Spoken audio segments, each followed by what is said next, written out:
Origin851 here with my thoughts and review of Godzilla X Kong, The New Empire. Just recently came out, and at this time I've seen it twice in theaters, and short story, I loved it. It's a very silly film. Yeah, I like silly films. Love silly films. And, you know, see a lot of comparisons to other Godzilla films in the franchise, especially Godzilla Minus One. Now, again, I love that film. Okay, that is my favorite Godzilla film, and yes, that film is better than Godzilla X Kong: The New Empire. That being said, that movie's trying to be something else. Godzilla X Kong, I'm not going to say the whole thing. Godzilla X Kong is trying to be something else. Trying to be a fun popcorn film akin to the Showa series. Trying to be all fun and games, all the other stuff. And it's a wild ride, okay? You know, the monster action is over the top. And they return some monsters to their best form, you know, and give them some big W's that they deserve. You know, putting them over the top so when they fight the bigger battle in the future, then, you know, they're over the top. So, acting-wise, the characters, they don't really have a lot of human characters in this. They focus more on the monsters, actually, which a lot of people have been wanting for a long time, and Wingard delivered. Now, there is a human story, yes. Rebecca Hall's character returns from Godzilla vs. Kong, so does Kaylee Hadi from also Godzilla vs. Kong. She is Gia, you know, the girl. And also Brian Tyree Henry, who's Bernie, he returns as well. They're all brought together, and they all are doing a thing, but we'll get into that. So once again, really enjoyed the film. Highly recommend it. You know, it's a fun time. Is it better than other Godzilla films? Yes. Is it the best? No. Is it the best in the MonsterVerse? No. I still say Godzilla King of the Monsters is the best in the MonsterVerse. But as of right now, I really enjoyed this, and I highly recommend it after 2 times watching it. It is quite the sight to behold, and so much over-the-top fun action that, and some surprises in there that I kind of heard about, and I was trying to put out of my head, but when I saw them on screen, I was extremely happy. Alright, let's do this. We are going to do the spoiler time now. This is your spoiler warning. We are going to go into spoilers, and this is your spoiler at 5, 4, 3, 2, 1, go. Alright, so our movie opens up with Kong in the Hollow Earth, and he's being chased by a pack of, like, wolf rat monster things. And, we see that, I said this a couple of times ago, you know, I think it was during the Skull Island review, that Kong is actually the missing link between, man and kaiju. That's why I always saw this version of Kong, and I always saw King Kong as well in the other films.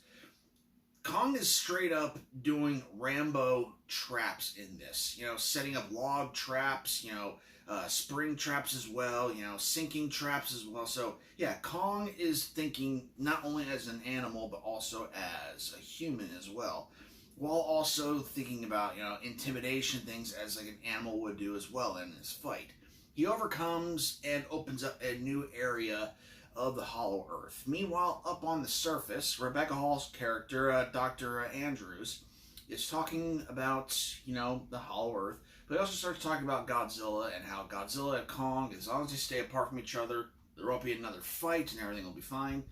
Meanwhile, Cilia, I think the monster's name is, the giant spider crab thing, is attacking Rome. And here comes Godzilla. And they start fighting, and in a few seconds, Godzilla kills Cilia. I was not upset by this. Okay, Godzilla should have killed this monster like that, because you know, it's a made-up monster to be put into this world, and it's fighting Godzilla. It should have been killed very quickly.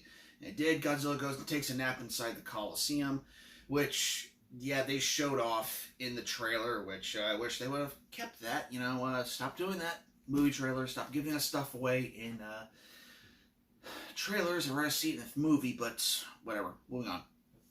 As Kong continues to, stay in the Hollow Earth, he's got a hurt tooth, but he hears a sound. The sound sounds like him. He goes to look, and it's just a frog. Oh, that's sad.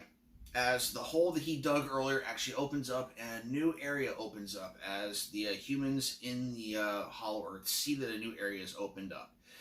As this happens, a distress call is given out. Oh, I guess I jumped ahead. Well, a new signal comes out from the center, from the Hollow Earth, and this deeper Hollow Earth, that something bad is happening. And, well, actually, no, wait. Anyway, the signal's coming out. Kong makes his way back up to up the surface because he's got an infected tooth. Okay, where we meet our other new character of the film, Trapper, played by Dan Stevens. Fun character. Criticism of the film and criticism of a lot of Hollywood films nowadays. The jukebox soundtrack. Please stop. I don't get it. These jukebox sound tracks you keep putting in there. I don't get it. All right, there's just some songs I just don't. I guess some, like one or two, fine. There's like 6 in this song, in this movie. It just, stop with that. They fix his tooth, give him a new tooth, and he's sleeping. Meanwhile, Godzilla gets up and he's swimming around doing his own thing. Eventually, they start to see that Gia is actually having visions of this distress call that's coming from Hollow Earth. And they all decide that they're going to go to Hollow Earth to investigate it. Meanwhile, while this is happening, this distress call is happening, we get some visitors from the hole. This massive foot and a big blue eye. And the Monarch Air Station is destroyed. All people are dead inside of it. Yes. As the humans then get into their heave, I think is what it's called. Oh, and Dr. Andrews goes and gets Bernie as well from Godzilla vs. Kong, and employs his expertise in this as well.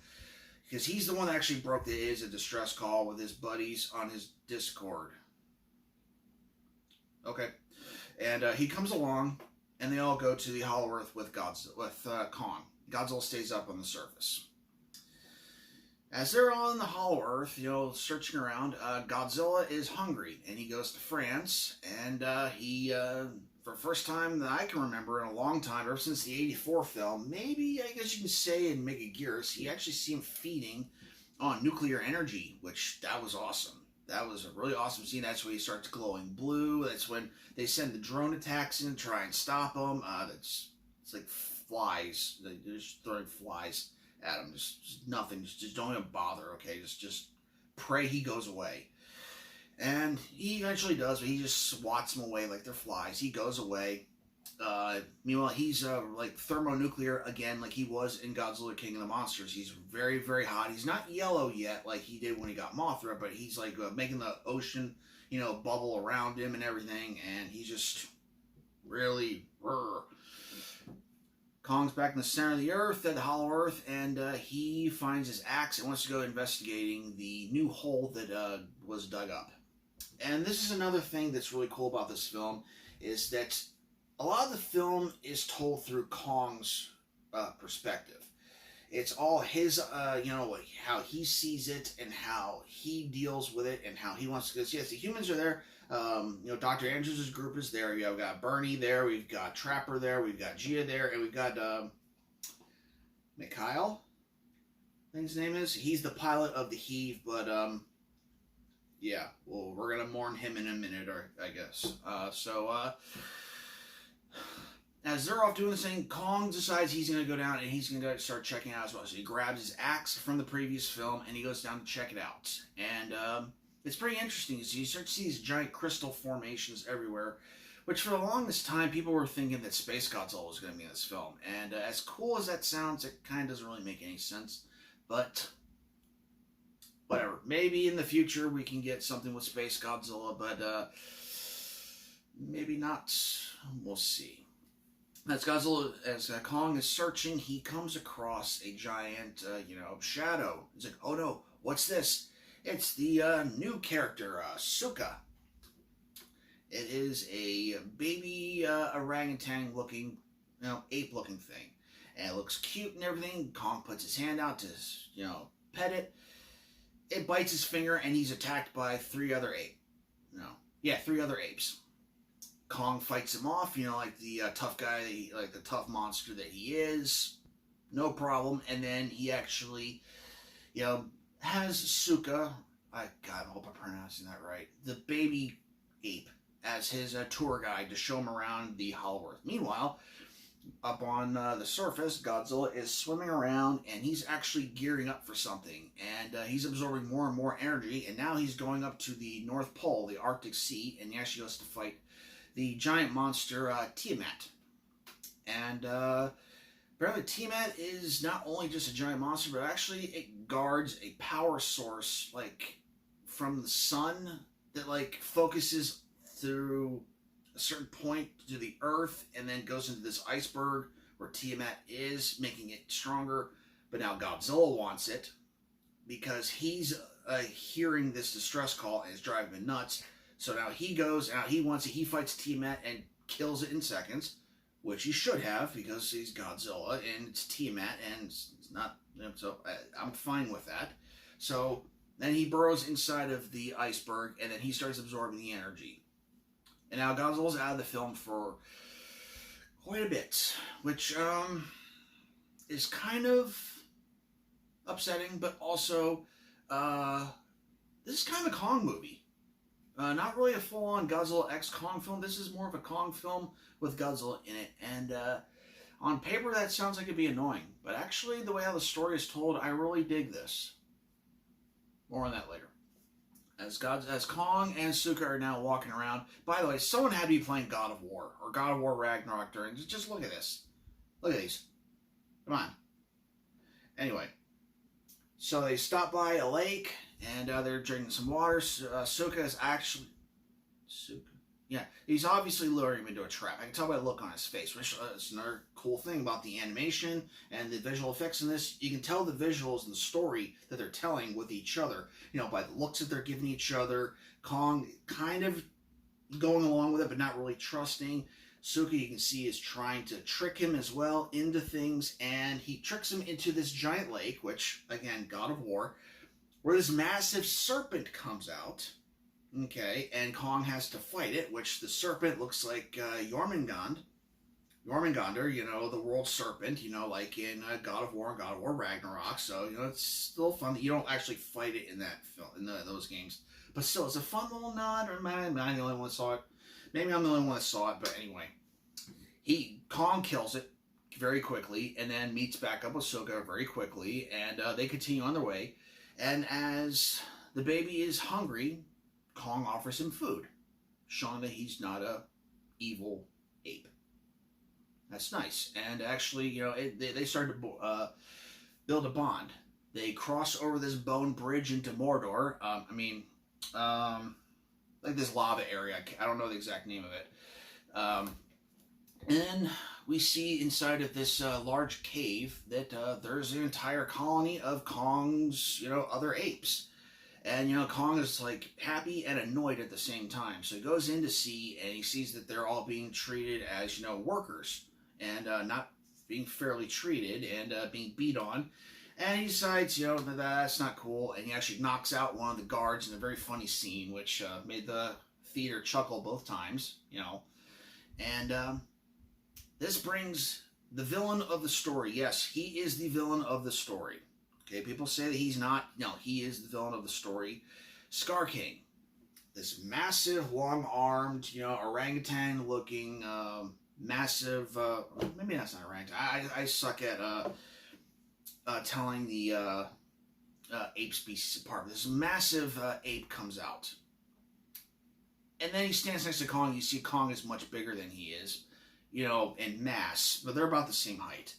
And it's funny how Scar King actually acts more human than ape. But anyway, they start fighting in a pretty fun fight, and Kong overpowers him in their first encounter, which I really like. That's really cool. And then Scar King pulls out his ace. Again, this is spoiler territory. He pulls the ace out of his hole, which is not that long bone thing. Well, that's actually a whip, which the trailers have shown that it's a whip, yes. But at the end of it, there's this large crystal. The crystal at the end of his whip, he actually controls something. What does he control? Well, cut back to Dr. Andrews and her team, and they actually find a Iwi tribal area inside of the Hollow Earth, and they actually get inside, and they find more Iwi people. And Gia actually had been seeing these people and seeing visions of these people, and now is seeing the hieroglyphs of Scar King, who was actually defeated by Godzilla a long time ago. And during that time, he could control a massive ice titan known as Shimu. Cut back to... I'm kind of out of order with this. I'm sorry. I'm just telling the story. He uses this thing to control Shimu behind a lava fall, which they block off. Shimu comes out, and she breathes her ice beam and gives Kong frostbite on his hand and gives him massive damage. He loses his axe. He's barely able to get away as more apes chase after him, as Scar King retrieves the axe. It's like, haha, this is mine, na. As Kong continues to run away, Dr. Andrews' team, they're, looking more into the hieroglyphs and everything, and Kong actually gets cornered on his way out. And just when you thought, it's over, Kong has his ability to get away, the apes, they corner him. Suka helps. They go to get him more help.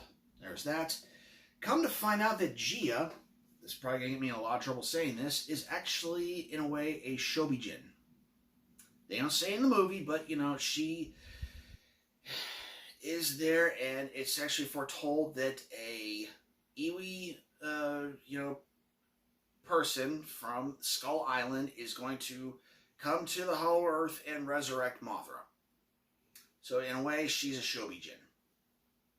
I'm probably going to get yelled at for this, but you tell me. So, that's what she does. She resurrects Mothra. And it's awesome.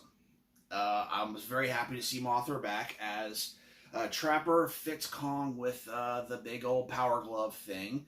And I was half right during that stream I did about Godzilla -1 that it's actually not a, Infinity Gauntlet. It's actually like a cast to help him get healed.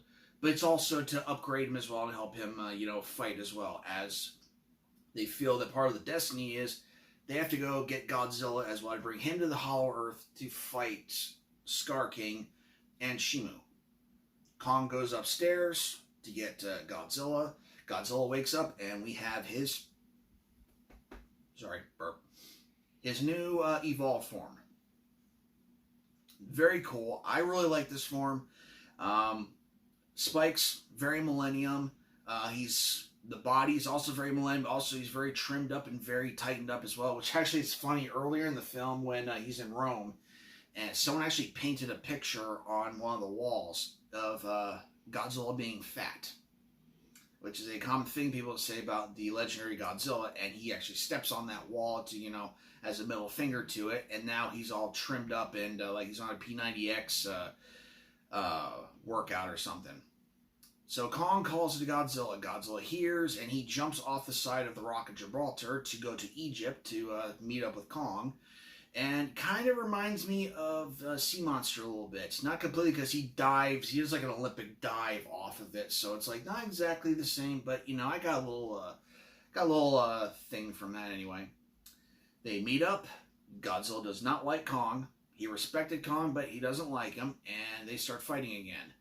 All over, the pyramids, Godzilla does a vertical suplex to Kong. Yes, he does a full-on vertical suplex to Kong, which, okay. They start fighting some more, and Kong, with his power glove, is able to overpower Godzilla, which is, okay, let's see where he's going with this. And actually starts to try and drag Godzilla over to the portal to bring him to the Hollow Earth. Godzilla starts breathing his, atomic breath, the pink one, all over the place, just cutting through everything. Mothra shows up and say, hey guys, knock it off. We got stuff to do. And Godzilla's like, okay, yeah, we got stuff to do. And then Kong's like, yeah. And then they start roaring together. They go into the Hollow Earth. Scar King and Shimu, they break into the Iwi, temple. They want to go up. Godzilla and Kong, they come down. We got this big clash where they're running at each other. Then some silliness happens with gravity and the way how they, shift the pyramids around, and then everything starts floating, which, okay, it's silly. Fun and silly. And they start, fighting and just, floating in midair. Suka's throwing rocks. Godzilla's floating in air, and Mothra's like flying and webbing up little apes as that. Kong and Scar are fighting. Eventually, they all end up back on the surface. And the thing about Shimo is that Shimo is the reason why we had the Ice Age. Shimo is the reason why we had the Ice Age. And she starts to do that because Scar King wants her to do that. Godzilla and Kong interrupt it, and they have their climactic fight in Brazil. And they go back and forth over and over again, and it's quite the fun fight. Just there's not really much to talk about. They just fight. They throw buildings at each other. Godzilla tackles Shimu. They throw Scar King at Godzilla. He hits Shimu with his tail. Eventually, Suka shows up with his axe and breaks the crystals, so he can't control Shimu anymore. They overpower Scar King, and Shimu actually freezes him with her ice breath. They smash him into like 100 pieces, and fight's over. Godzilla then goes off to do his own thing. Mothra fixes the barrier that Scar King broke with Shimu. As Kong, Shimu, and Suka go back to the lava area where the other Kongs are, and sets them free happily ever after. And that was Godzilla x Kong. Yes, this movie is insane. Yes, this movie is all over the place, and I love it. It's an excellent film. And for just the kaiju fun, it's a fun movie. I highly recommend it. Give it a watch. And some of the things I've said, they might be a little out of order, but for the most part, they're there. But hope you enjoyed this review of Godzilla x Kong: The New Empire. I'm definitely buying this day one when it comes out on DVD. I even got the collector cups at AMC, and I got the one at Circle K as well, because I'm on board for this film. And as far as a sequel, where could they go with a sequel? We've done the Hollow Earth. We've done the regular Earth. The only thing we can do is go back to outer space. Bring something else from outer space. They did King Ghidorah, so they can't bring, that back. They can't bring him back. Another space monster. They had to figure something out. So yeah, while I was editing this video, it turns out that Adam Wingard has plans for a sequel. He wants to explore Godzilla's past.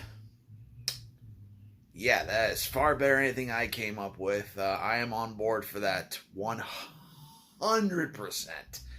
Explore Godzilla's past. I would love to see a prehistoric Godzilla. I'd love to see him interacting with these Iwi, bring back Scar King, show him defeat Scar King, have him fight Shimu.